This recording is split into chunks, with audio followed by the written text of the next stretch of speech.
He boarded the plane with his head held low, his worn-out shoes tapping nervously against the polished floor. In his hand, he clutched a neatly folded boarding pass, first class. It felt unreal. Just days ago, he had been scraping together coins to buy instant noodles.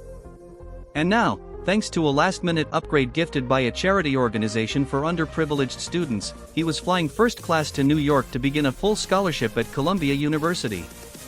Kunal Patel was only 19. The son of a single mother who ironed clothes for a living in a small Indian town, he had grown up in a house with no refrigerator and books borrowed from neighbors.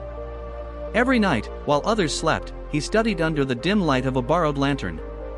His dream was simple: to rise. Not just for himself, but for his mother, for his late father, and for every child who had ever been told their dreams were too big. As he stepped into the luxurious cabin, the plush seats and gleaming surfaces felt almost like a different planet. Kunal tried to walk confidently, clutching his modest backpack tightly. That's when it happened. A flight attendant with perfectly curled hair and crimson lipstick blocked his path. Her eyes scanned him from head to toe, pausing at his scuffed shoes, his faded backpack, and finally at his nervous face. "Excuse me, sir," she said, a rehearsed smile plastered on her face. "This is the first-class cabin. You're probably looking for economy." Kunal's face flushed. I think there's been an upgrade. Here's my pass." She glanced at it, then back at him, her smile vanishing. "You can't be first class," she said louder this time, her tone sharp. "This must be a mistake."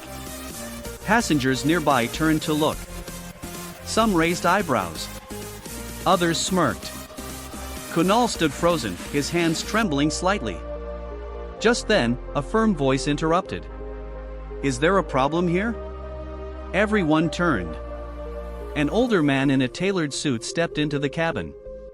The flight attendant straightened immediately, her expression shifting. "Mr. Thompson," she stammered. "This young man seems to have been mistakenly upgraded." The man took the boarding pass from Kunal's hand, examined it closely, then looked up at the attendant. "There is no mistake," he said calmly. "He's exactly where he belongs." Kunal looked up, confused. The attendant blinked. "This young man is flying on a scholarship provided by the Dreamwings Foundation, a program I personally support," the man continued. "He's earned every right to be in this seat, and perhaps, more than most of us here." The cabin fell silent. "I believe you owe him an apology." The flight attendant's face turned red. She mumbled a half-hearted apology and quickly stepped aside. Mr. Thompson turned to Kunal and smiled warmly. "Welcome aboard. I'm James Thompson, chairman of this airline.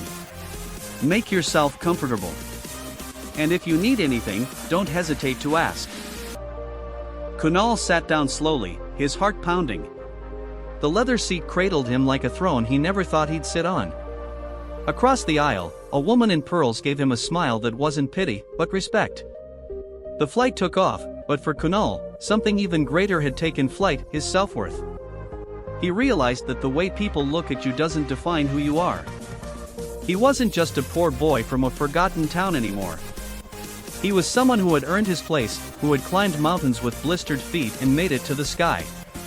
As the plane soared above the clouds, Kunal pulled out a small notebook and began writing. Not just notes for school, but dreams, plans, and promises. He would study hard. He would succeed. And one day, he would help others like him find their seats in first class, not just on planes, but in life.